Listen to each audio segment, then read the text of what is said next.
Sir ಏನು ಗೊತ್ತಾ sir, ನೀವು ಸಿಕ್ಕಾದ್ರೂ ಚಿಂತೆ ಇಲ್ಲ, ಇದರಿಂದ ಒಂಚೂರು ಮುಜುಗರ ಆಗಲಿಲ್ವಾ ಸರ್ ಸರ್ಕಾರಕ್ಕೆ ಇಡೀ ಪ್ರಕರಣಕ್ಕೆ? ಸರ್ಕಾರ ಏನು ತಪ್ಪು ಮಾಡದೇ ಇವರು ಮುಜುಗರ ಯಾಕಾಗುತ್ತೆ?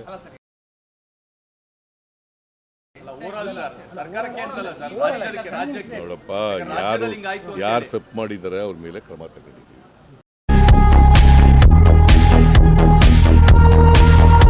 ಗೊತ್ತಾಯ್ತಾ? ಸರ್ಕಾರಕ್ಕೆ ಮುಜುಗರ.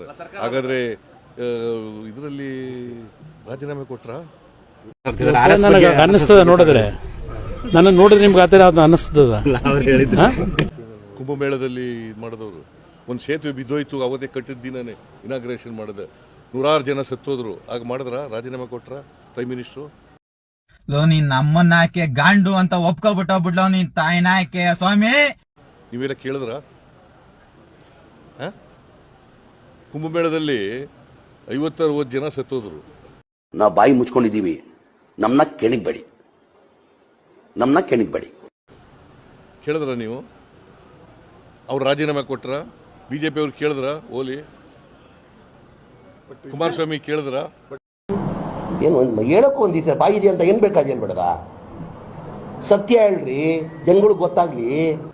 ಕೇಂದ್ರ ಸಚಿವರು ಎಲ್ಲರೂ ಇಡೀ ಸರ್ಕಾರದ ಇಮೇಜ್ ಹೋಗಿದೆ ಮತ್ತು ಬೆಂಗಳೂರದ ಇಮೇಜ್ ಕಡಿಮೆ ಆಗ್ತಾ ಇದೆ ಈ ಘಟನೆಯಿಂದ ಅಂತ ಅಂದ್ಬಿಟ್ಟು ಕುಮಾರಸ್ವಾಮಿ, ಸೋಮಣ್ಣ, ನೋಡಪ್ಪ, ಬಿಜೆಪಿಯವರು ರಾಜಕೀಯವಾಗಿ ಮಾತಾಡ್ತಾ ಇದ್ದಾರೆ. ದೇವ್ರು ನಿನ್ಗೆ ಒಳ್ಳೇದು ಮಾಡ್ತದ? ನಿನ್ ಜನ್ಮಕ್ಕೆ ಹೋಗೋ. ಸುಳ್ಳು ಆರೋಪಗಳನ್ನು ಮಾಡ್ತಾ ಇದ್ದಾರೆ. ನನಗೆ ಇವು ಯಾವೂ ಕೂಡ ನನ್ನನ್ನು ಕರೆದ್ರು, ಚೀಫ್ ಸೆಕ್ರೆಟರಿ ಹೇಳಿದ್ರು ನನಗೆ, ಎಲ್ಲ ಫಂಕ್ಷನ್ ಅರೇಂಜ್ ಮಾಡಿದ್ದೀವಿ ಸರ್, ನೀವು ಬರಬಹುದು ಅಂತ ಹೇಳಿದ್ರು. ಆಯ್ತು ಮಾಡಿ ಅಂತ ಹೇಳಿದೆ, ಓಕೆ ಅಂತ. ಸುಳ್ಳು ಹೇಳಿದ್ರೆ ಹೇಳ್ತೀನಿ ಮಕ್ಕುಗಿರಿ ಸರ್. ಬಟ್ ಕ್ರಿಕೆಟ್ ಅಸೋಸಿಯೇಷನ್ ಅವರು ಕರೆದ್ರು ನನಗೆ ಇಲ್ಲಿ ಕರೀನಿಲ್ಲ, ಸ್ಟೇಡಿಯಂ ಕರೀಲಿಲ್ಲ, ವಿಧಾನಸೌಧಕ್ಕೆ ಕರೆದ್ರು. ಅನುಭವ ನನಗೆ ಇನ್ನೂ, ನಾನು ಇದು ಹೊಸದಾಗಿ ವಿಧಾನಸೌಧದಲ್ಲಿ ಯಾವ ಅಹಿತಕರ ಘಟನೆ ನಡೆದಿಲ್ಲ.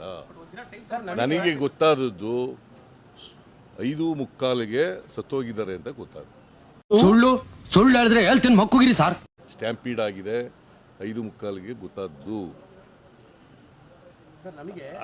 ಆಕ್ಚುಲಿ 3:50ಕ್ಕೆ ನಾನು ನಾನ್ ವೆಜ್ ತಿನ್ನಲ್ಲ. ರಿಪೋರ್ಟ್ ಆಗಿದೆ ಆಸ್ಪತ್ರೆಯಲ್ಲಿ ಸತ್ತಿದೆ. ಅದು ನನಗೆ ಗೊತ್ತಾದ್ದು 5:45ಕ್ಕೆ. 5:45ಕ್ಕೆ ನಮ್ಮ ಊರಿಗೆ ಮೊಹರಮ್ಮ ಹಬ್ಬಕ್ಕೆ ಬರ್ಕಳಿ ಕರೆಕ್ಟಾಗಿ. ನನಗೆ ಅಲ್ಲಿವರೆಗೆ ಸ್ಟ್ಯಾಂಪೀಡ್ ಆಗಿ ಸತ್ತೋಗಿದ್ದಾರೆ ಅಂತ ಗೊತ್ತಿಲ್ಲ. ಇಂಥ ಪುಂಗಿ ಗಿರಾಕಿಗಳನ್ನ ಅದೆಷ್ಟು ನೋಡ್ಬಿಟ್ಟಿದ್ದೀನೋ ನಾನು.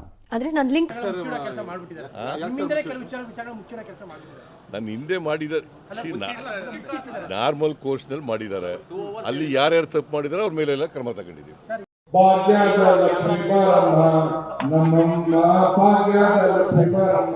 ನಾನು ಈಗಲೂ ಕೂಡ ಈ ಘಟನೆ ಸಂಭವಿಸಬಾರ್ದಾಗಿತ್ತು. ಎಲ್ಲಿ ಸಂಭವಿಸಿರೋದು? ಕ್ರಿಕೆಟ್ ಸ್ಟೇಡಿಯಂ ಹತ್ರ. ನನ್ನ ಕ್ರಿಕೆಟ್ ಸ್ಟೇಡಿಯಂಗೂ ನನಗೆ ಸಂಬಂಧ ಇಲ್ಲ. ಲೋಪರ್ ನನ್ನ ಮಕ್ಕಳ, ಗಾಂಡು ನನ್ನ ಮಕ್ಕಳ, ನೀವು ಗಂಡಸರಾಗಿದ್ರೆ ಫಸ್ಟ್ ಕಮೆಂಟ್ ಸೆಕ್ಷನ್ ಓಪನ್ ಮಾಡ್ರ. ಬಹಳ ದಿನದಿಂದ ಸರ್ ಕ್ರಿಕೆಟ್ ಸ್ಟೇಡಿಯಂನ ಬೆಂಗಳೂರಿಂದ ಹೊರಗಡೆ ಹಾಕ್ಬೇಕು ಅಂತ ಅಂದ್ಬಿಟ್ಟು ಒಂದು ಡಿಮ್ಯಾಂಡ್ ಇದೆ ಸರ್. ಅದನ್ನ ಪರಿಶೀಲನೆ ಮಾಡ್ತೀವಿ. ಅವ್ರ ಮೇಲೆ ಹೊಟ್ಟೆ ಉರಿ, ಅವ್ರು ಬೆಳೀತಾ ಇದ್ದಾರೆ ಅಂತ ತಿಕ್ಕ ಉರಿ.